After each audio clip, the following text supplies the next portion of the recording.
1:50 মধ্যে আগুন ধরে 6 তলায় এবং আমাদের ফায়ার ব্রিগেডকে 1:52 খবর দেওয়া হয় এবং তারা 1:54 থেকে তাদের কাজ শুরু করে এবং সকাল 8টায় আমাদের 8:05 আমাদের আগুন সম্পূর্ণ নিয়ন্ত্রণে আসে এবং এই ঘটনায় আমাদের ফায়ার ফাইটার একজন শাহাদাত বরণ করেছেন।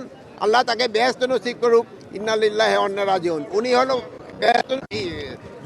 রোড অ্যাক্সিডেন্টে মারা গেছে। উনি একটা পাইপ নিয়ে সচিবালয় থেকে রাস্তা পার হয়ে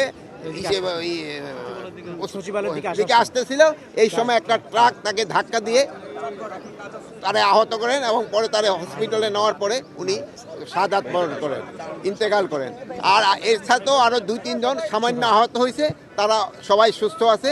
আমরা এখন ভিতরে কি হচ্ছে তা আমরা ভিতরে দেখব এবং পুরা সার্চ করার পরে কোনো কিছু পাওয়া যায় কি না আমরা আপনাদের জানাতে পারবো। আর এটার ব্যাপারে আমরা একটা তদন্ত কমিটি গঠন করে দিচ্ছি। ক্যাবিনেট সেক্রেটারি অলরেডি ইনস্ট্রাকশন দেওয়া হয়েছে, হোম সেক্রেটারি অলরেডি ইনস্ট্রাকশন দেওয়া হয়েছে একটা তদন্ত কমিটি, হাই পাওয়ার একটা তদন্ত কমিটি করে দেওয়ার জন্য। এটা ইনভেস্টিগেশনের আগে আমি তো বলতে পারবো না, ইনভেস্টিগেশনের পরে আপনাদের আমরা জানাবো। এখন তদন্ত কমিটি কত সদস্য হইতে 5 জন হইতে পারে, 7 জন হইতে পারে, 9 জন হইতে পারে, 11 জন হইতে পারে। এই মুহূর্তে তো আমরা পরে আপনারা জানাই দিতে পারবো।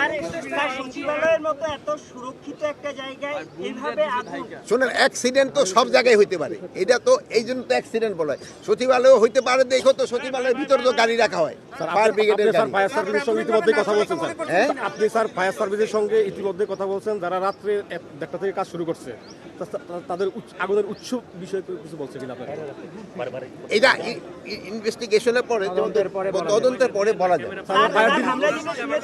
স্যার, আমরা যেটা দেখেছি বা শুনেছি একসঙ্গে আগুনটা 3 থেকে 4 জায়গায় না, 3 থেকে 4 জায়গা না, আগুনটা 6 তলায় লাগছে, 11টা 7, 8 উপরের দিকে গেছে, কিন্তু নিচে আর আসতে পারে না।